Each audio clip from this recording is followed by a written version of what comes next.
Hi everyone. I was looking for life insurance this week and I came across Vitality.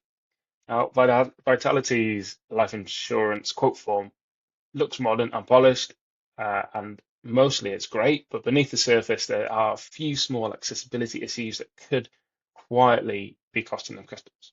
Now, as with all my videos, this isn't going to be a teardown because there is a lot that they're doing right, and nobody makes these mistakes on purpose. But in this quick review, I'm going to walk through three small improvements that could help more users complete this form, which would improve conversion rates and also customer satisfaction.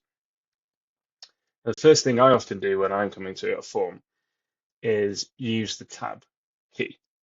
I'm an avid keyboard user, even if I'm not using a screen reader at the moment.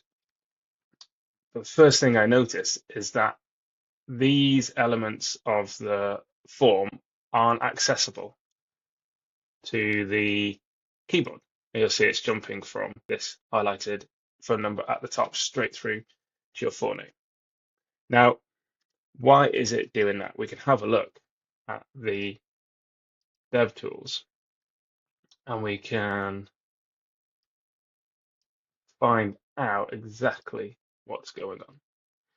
And we can see on these ones that we've got CSS display none.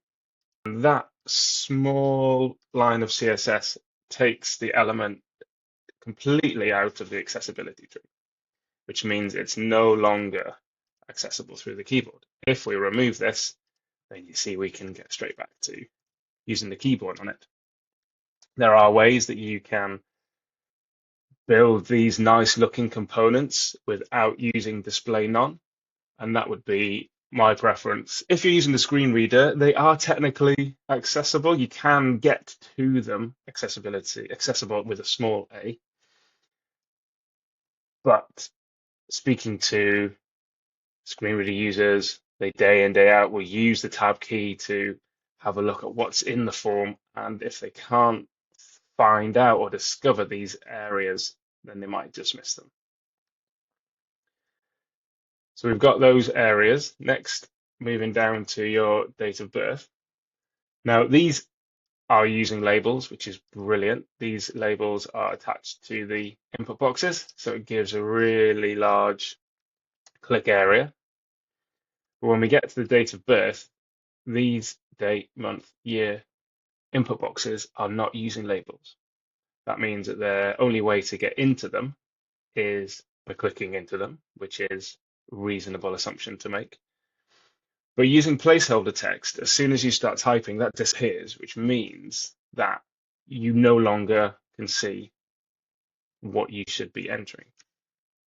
Another small change I would make here is that the cursor automatically moves to the next input as soon as you have finished typing in the last one. Now, that does seem helpful at some level. However, it's an unexpected pattern and one that we might not expect to find. But if I make a mistake and say, oh, I was born in March, not February, I can go back using the keyboard, but it doesn't let me go back anymore. So another small element, but one that is a frustration. Now, if we're tabbing from the year, we automatically then go down to this field here and it misses your male or female or how much cover you need. And it also misses this very important question box here. One more item that I would add in is that it doesn't take you into it doesn't take your focus into this area. Rather, you're still in the form. The last item I would improve on this form is the error messages. Now, we haven't filled in this form particularly well. We've missed out quite a lot of areas. We've got a nice error message explaining what the problem is, and the fact that it's next to the problem field is really good. That explains to us that we need to enter our forename, and it's next to the forename field.